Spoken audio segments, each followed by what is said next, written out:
in and out of the Beltway. From large cities to small towns to the rural heartland.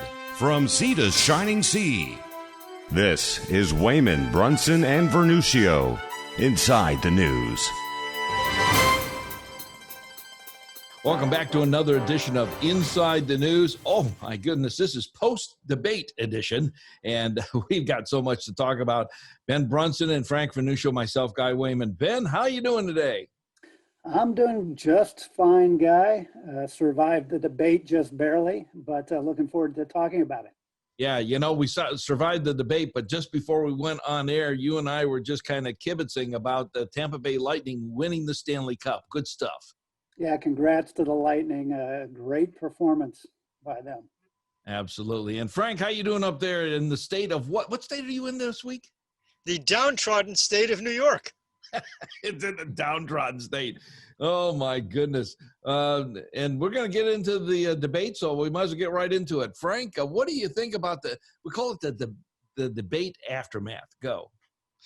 Well, of course, there's a lot of question about whether it was fair, whether it was a correctly staged debate, and I'd have to give it an F. One of the basic ways that people learn about the candidate's perspective is not the give and take necessarily between the two. That will tell you how sharp they are or how good a debater they are. But the lack of an opening and a closing statement last night, I thought set a pretty bad tone. The candidates had a struggle to make their points without those opening and closing statements. And they had to do that by talking over each other, by trying to engage in the ridiculous format of tell me everything you know about this important topic in a 2-minute segment, which I thought was a disservice to the voters as a whole, no matter whether you're a Trump supporter or a Biden supporter. Oh, my goodness. So you gave it an F. Let's find out what Ben's going to say. And Ben, what grade did you give the debate last night? I'll give it a D-, but for okay. Donald Trump, I view it as a big missed opportunity for him. He made a very deliberate calculation to turn that debate into a chaotic performance, I think is one way to describe it. There are many ways to describe the performance, but it was very deliberate on his part, and I don't think it served him well. So I think it is very much a missed opportunity for him. Bottom line is I'm not sure it's going to change a whole lot of votes one way or the other. And there were pros and cons on both sides. But for Donald Trump, he had an opportunity to address some of his big issues, and I think he missed the boat. In particular, he is very good at understanding his audience typically. That is why he's president of the United States. It is what he got right 4 years ago. Yes. And both Hillary Clinton and the elite media completely got wrong. They did not understand the American voter and where they were at, and Donald Trump did.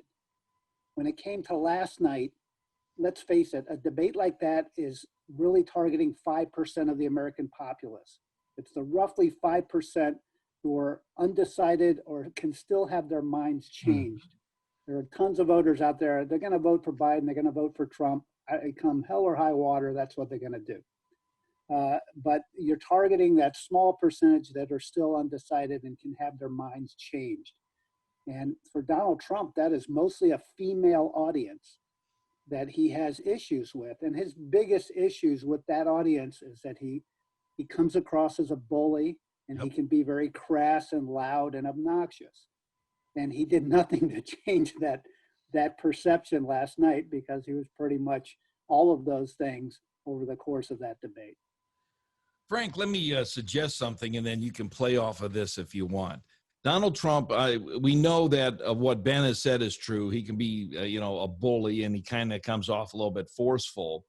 Had he kind of laid back and let Biden take his 2 minutes or whatever it was, and even if Biden finishes early, which he tends to do, you could say, you know what, you only took 90 seconds, you have another 30 seconds more, and not interrupt him. When you don't interrupt Biden, that's when Biden slips up, because he runs out of things to say and he starts making up crap that doesn't fit.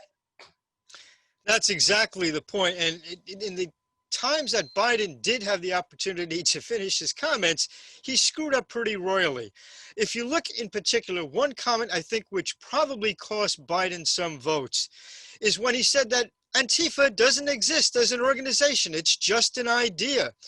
Biden is a treasure house of comments like that, which turn people off and which are just totally incorrect. The miscalculation that Donald Trump made was that he had to talk more than Joe Biden in order to win the debate. In fact, the opposite is true. The more that Biden speaks, the more trouble he gets himself into. And by being a bit overbearing and trying to hog a bit of time and talk over Joe Biden, he prevented Joe Biden from making the traditional fool of himself that Joe Biden always does. And there's another thing here too, because everybody saw that Wallace was going to be the moderator. All three of us did, and the whole country saw that. And we know that there is a bias, and yes, I'm going to say it. He has a bias that is toward the left, and he's kind of like his dad in that regard. And why he's still on Fox is beyond me. Fox ought to get rid of the guy. And yes, I said it. Fox ought to get rid of the guy. But the fact is they don't.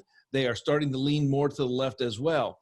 But Trump knew that it was going to be a 2-against-1 last night, Ben. And so I think he wanted to kind of interject this so he can get his points in. Well, you're hitting on something that struck me last night, and I continue to think has some viability to it. And it's this notion that part of what Donald Trump was doing last night was not just reacting to Joe Biden. He was reacting to Chris Wallace. There's no question that Donald Trump believes what you just said, that Chris Wallace has it out for him, that he has a bias. He's not friendly to him like Sean Hannity is when he goes on Fox with Sean. And Chris Wallace goes out of his way to ask tough questions. Now, I expected some pretty tough questions directed towards Biden, but it seemed like the format of this debate was that the history was off limits, and it was purely supposed to be a policy debate. But I did notice in Trump as much a desire, I thought, to blow up Chris Wallace's performance as moderator as there was to disrupt Biden and put him off his game. And again, I'll just say that strategy didn't serve Donald Trump well, in my opinion. Frank, case in point, Wallace kept pushing Donald Trump. Will you denounce the white supremacists? And he said that 2 or 3 different times and kept pushing it. But on Biden's case, he did not keep pushing the Antifa type of deal. He just kind of put it there, and it's like, and then he moved on. And he did not push the point. And if you're going to be fair and unbalanced, yeah, that's a bunch of crap. But if you're going to be doing that, then doggone it, you got to play it down the middle and do the same for both parties.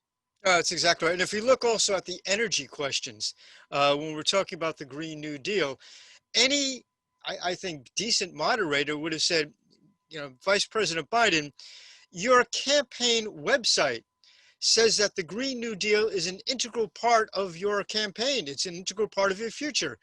Joe Biden was saying that he's a candidate and he has nothing to do with the Green New Deal. He doesn't support it. It was a clear, is there a correct word way of saying this? No, I'll just say it the way it's supposed to be. It's a lie on the part of Joe Biden. And it was obviously a lie, and Wallace let him get away with it. That, I think, is where the bias came in. If you look at that whole energy issue, one of the salient accomplishments of the Trump administration has been the energy independence of the United States and how that's affected not only our economy, but the ability of our allies overseas to tell the Russians basically to go to hell and keep their energy. When the whole environmental issue came up, that is something that Wallace, again, scrupulously avoided. So if you look at the structure of the whole debate, it's not so much that Wallace tilted towards Biden in specifics, but in the things that he avoided doing and in the omissions that he allowed Biden to get away with that demonstrated Wallace's bias. You know something, Ben, when Biden came out and said the Democratic Party is me, that discounted Bernie, that discounted Pelosi, AOC, Ilhan Omar, all of those people, because he says, I am the Democratic Party. Those people are not talking for me. And what Frank just said about the Green New Deal, when he disavowed that, and tried to get the other way. And then Trump says, well, you just blew your left side of your base. Well, this is the issue that Joe Biden's been walking the tightrope on for a while now. He knows that he has a Democratic Party that has moved sharply to the left. The enthusiasm within the Democratic Party certainly lies on the left. It lies for people like AOC and for Bernie Sanders. And he has to appeal to that portion of the party in order to keep some level of enthusiasm going for his campaign and to be something other than just the anti-Trump vote, which is problematic for him. So he pushes back and he flirts with this idea that he's independent, that he's not a socialist. Donald Trump, I think one of the things he did pretty successfully last night was paint Biden with that socialist brush often, and forced him to be on the defense over that and forced him to try to disavow the Sanders wing. But it's interesting, some of the slip-ups came through where we've talked about what's on the website of the Biden campaign, what's in the platform that the DNC approved during their convention, which was heavily weighted towards AOC and the Bernie Sanders side of the party. But even last night, after he denounced the Green New Deal and said he wasn't for it, he made the comment, and I will quote directly, "The Green New Deal will pay for itself as we move forward." That end quote. That was a direct quote from Joe Biden. So it was a Freudian slip, if you will, that after he said, no, the Green New Deal's not what we're for, he then made that comment, which I thought was very much a revealing comment.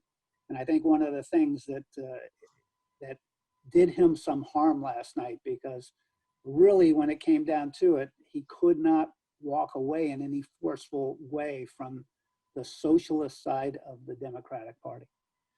Frank, and another point that I thought that Donald Trump missed up on, and when they were starting to talk about racism and trying to end racism, the perfect point would have been, you were the vice president under the first black president of the United States. He was the one who came out with this major policy on racism, and he did not correct any of it in those 8 years. And yet you're trying to talk about it now when you guys had 8 years to correct it. I thought that was a major missed point on Donald Trump last night. It was, and I was rather stunned when President Trump didn't make the point forcefully that under the Trump administration, black unemployment has reached its lowest point in history. I would have thought that would have been one of the key selling points that he was going to emphasize, and yet I don't recall him saying that in the slightest. Yeah, Ben, do you recall what that point when they were talking about racism, that he missed that jab? No, in fact, I thought that Donald Trump missed a lot of the most favorable points he has to run on. Yes. Some of his strongest points that could have been brought out last night had he been a little more disciplined about what he was doing. I think, frankly, he got very focused on the issue of just going on the attack, and it put him off his game a little bit and off his messaging. But there's so many great points he has with regards to the median income growth among Hispanics and blacks under his administration. It has been explosive, frankly. It's been far better than among white people. And it is one of the great strengths. The poor have had the biggest growth in median income during the last 4 years, much better than what occurred under the 8 years of the Obama administration. Record low unemployment for blacks, record gains in wealth and median income. These are all really positive signs. He never mentioned the fact that he directed and signed a bill that gave HBCUs, historically black colleges and universities, a record amount of funding, the type of funding that will essentially ensure their viability for decades. He didn't mention that. So he missed, as I said right in the beginning, I really view last night as a big missed opportunity for Donald Trump. All right, 45 seconds, Frank. Just touch on the Hunter Biden factor and the Senate report and how that was missed last night.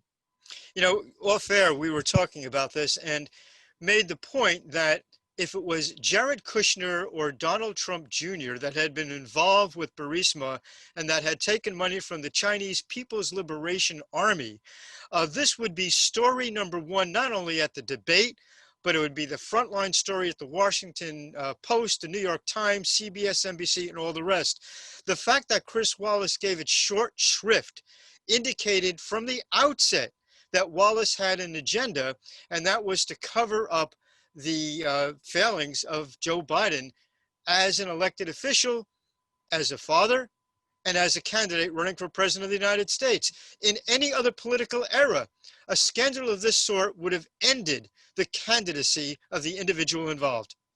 All right, we're going to have to stop there. We're going to talk about the pandemic, and we're going to be talking about a lot more in Law and Order on segment number 3. This is Inside the News, and you're listening to us on affiliates across the country and watching us on AUN TV and YouTube. We'll be back.